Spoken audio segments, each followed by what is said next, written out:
was 15, and I was teaching at an international school in northern Thailand, and these are students that came in with zero English. So they came and worked with me for up to 2 years before they went and were able to work in the other classes. So Friday afternoons were often, sometimes they were movie days, but they were often song days where we would actually work with a song, which I really like doing. Do you guys use music in your classroom? Sure, from time to time. Yeah, yeah. It makes it's a nice change for the students, and it's amazing how much language you can really pull out of popular music. I mean, of course, you have to choose appropriate songs. Every now and then I think, oh, this would be great in the classroom, and then I read the lyrics. No. Can't do it. A little too adult for my students, but. Did you have any need to pick up some local language? In Thailand? Yeah. Oh yeah, I spoke Thai pretty well by the time I left. Yeah. It was helpful. Yes, I had to. My first place that I lived in Thailand was a small city very, very, very far south near the border with Malaysia. And they had no foreigners and no tourists. So if I didn't learn to speak Thai, I did not eat. So I learned to speak Thai. Yeah, and it was, you know, it's different because this is the first place I've lived where I've worked at the embassy every day. And my language skills are lagging so far behind when I lived in Thailand because I speak English all day. I speak English at my job, I work with Americans, I work with locally employed staff whose English is flawless. And then we live very close to Bessarabsky Rynok, so we'll go to a restaurant and I'll order in Russian and they switch immediately to English because they want to practice their English. So it's, yeah. So I look back and, you know, after 7 months in Thailand, my Thai was, you know, it was probably stronger than my Russian is now. So it's a disappointment. Especially to my Russian teacher, How many students did you have in a group in Thailand? Oh, I was so lucky. It was tiny. I had at the most, I had 12 students. It was beautiful. It was a thing of beauty. But when I taught at a university, I would have 60 students in my classes. Yeah, and actually in Asia, it's very, very common to have enormous, huge classes.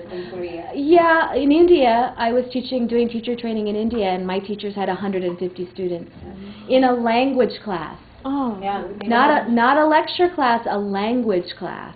How was it different, like in children, different teaching, you know, techniques? Like, can you share? You just had to stress group and pair work, group and pair work, group and pair work, group and pair work, which was hard, especially in India, because it's a very teacher-focused, very teacher-centered educational system, more so than in other parts of Southeast Asia. I mean, really, the teacher is in charge.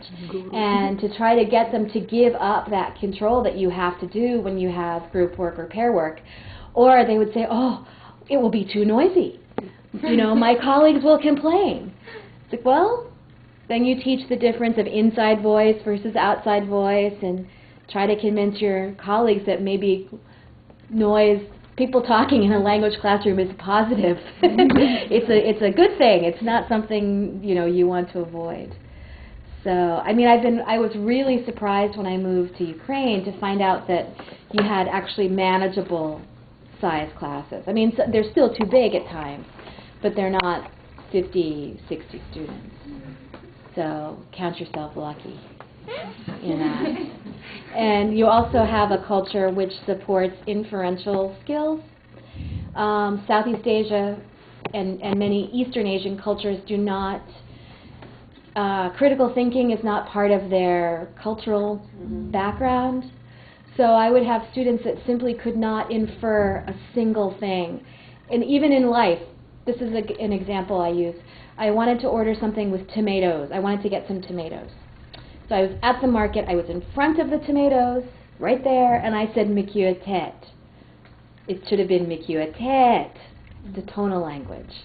So I used the wrong tone, and I swear to you, for real, the women at the market did not know what I was talking about. They just didn't have that skill to jump from my poor pronunciation to thinking, all right, well, she's in front of the tomatoes. What she's saying is sort of like tomato. She probably wants some tomatoes. No. It just doesn't work that way. They don't go from A to C without B in the middle. I know, and it's so hard to try. I mean, cause we can't believe that, right? Because we're from a Western culture where critical thinking and inferential skills are part of our cultural makeup, and you just don't realize how strange it is and how difficult communication is until you go to one of those cultures where it doesn't exist.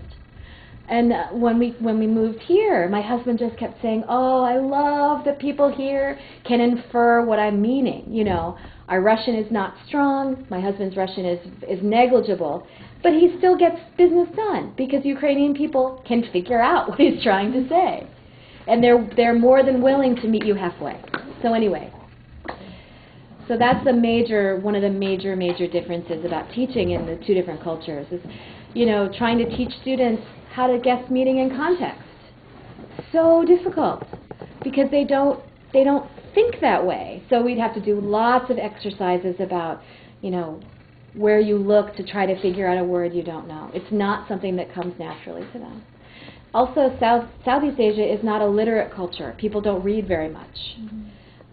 So that was also challenging. Trying to get them to read for fun was just, you'd go to homes of educated Thai people and there would be no books. It's just not, it's an oral culture, it's not a literature culture. So trying to get my students to read for enjoyment, which we all do, probably every one of us in this room enjoys reading, and to try to instill that love of reading in my students was very difficult. And then of course I went to India where people read, you know, practically from birth. Very, very, very literate culture. Great tradition of literature in India. So it seems to be an East Asian thing, not a South Asian thing, the reading. And Indians can infer as well. So maybe that's where East and West really begin in some ways. I don't know.